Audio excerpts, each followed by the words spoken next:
आकाशवाणी गोरखपुर से क्षेत्रीय समाचार।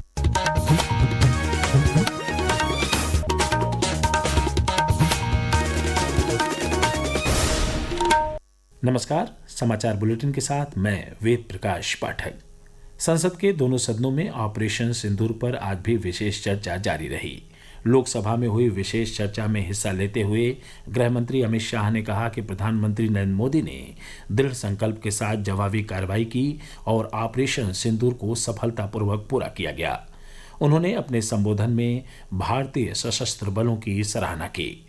गृह मंत्री ने कहा कि ऑपरेशन सिंदूर 7 मई को शुरू किया गया और रात 1:04 से 1:24 के बीच इसे संचालित किया गया। इस ऑपरेशन में पाकिस्तान में 9 आतंकी ठिकानों को ध्वस्त किया गया और 100 से ज्यादा आतंकवादी मारे गए। यह कार्रवाई पाकिस्तान की सीमा के 100 किलोमीटर अंदर तक की गई और इस हमले में कोई भी पाकिस्तानी नागरिक नहीं मारा गया। गृह मंत्री ने पूर्व गृह मंत्री पी चिदम्बरम की आलोचना भी की। ये कहते हैं कि पाकिस्तानी नहीं थे, इसका मतलब पूरी दुनिया के सामने इस देश का एक पूर्व गृह मंत्री पाकिस्तान को क्लीन चिट दे रहा। श्री चिदम्बरम, अगर पाकिस्तानी आतंकवादी नहीं थे तो पाकिस्तान पर हमला क्यों किया, वो भी सवाल खड़ा कर रहे हैं। रक्षा मंत्री राजनाथ सिंह ने राज्यसभा में ऑपरेशन सिंदूर पर हुए विशेष चर्चा में हिस्सा लिया।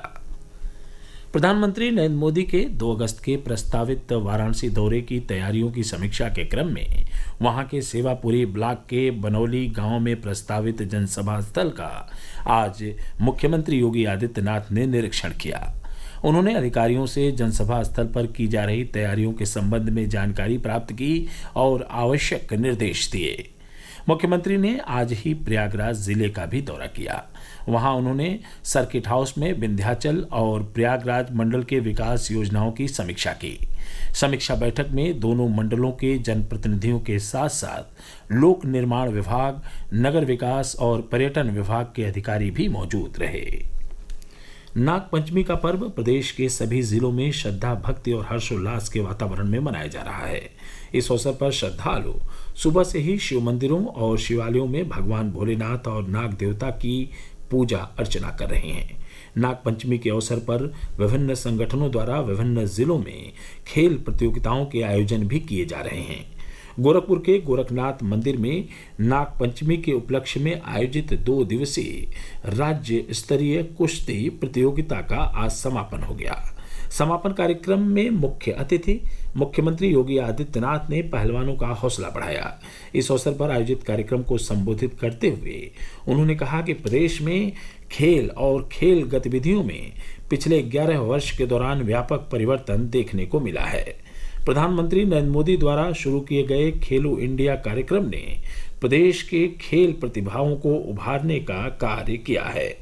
इस अवसर पर मुख्यमंत्री ने खिलाड़ियों की प्रतिभा निखारने के लिए प्रदेश सरकार द्वारा संचालित होने वाली योजनाएं भी गिनाई। राष्ट्रीय शिक्षा नीति 2020 के लागू हुए आज 5 वर्ष पूरे हो गए। राष्ट्रीय शिक्षा नीति भारत के विद्यालयों को ज्ञान प्राप्त करने के ऐसे स्थानों में बदलने की महत्वाकांक्षी योजना है जहां शिक्षा केवल पाठ्यपुस्तकों, अंकों या रटने तक सीमित न रहे। एक रिपोर्ट।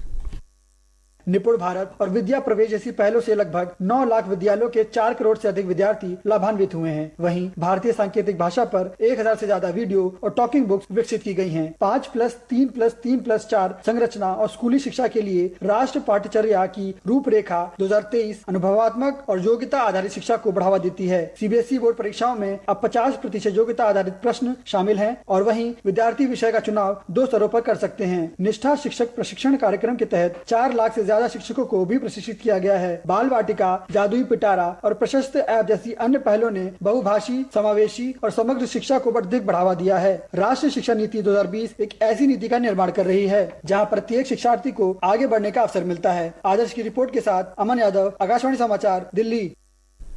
आज अंतर्राष्ट्रीय बाघ दिवस है। यह दिन बाघों के प्राकृतिक आवासों की सुरक्षा और दुनिया भर में उनके संरक्षण के प्रयासों के प्रति जागरूकता बढ़ाने के उद्देश्य से हर वर्ष 29 जुलाई को वैश्विक स्तर पर मनाया जाता है। समाचार समाप्त हुए। नमस्कार।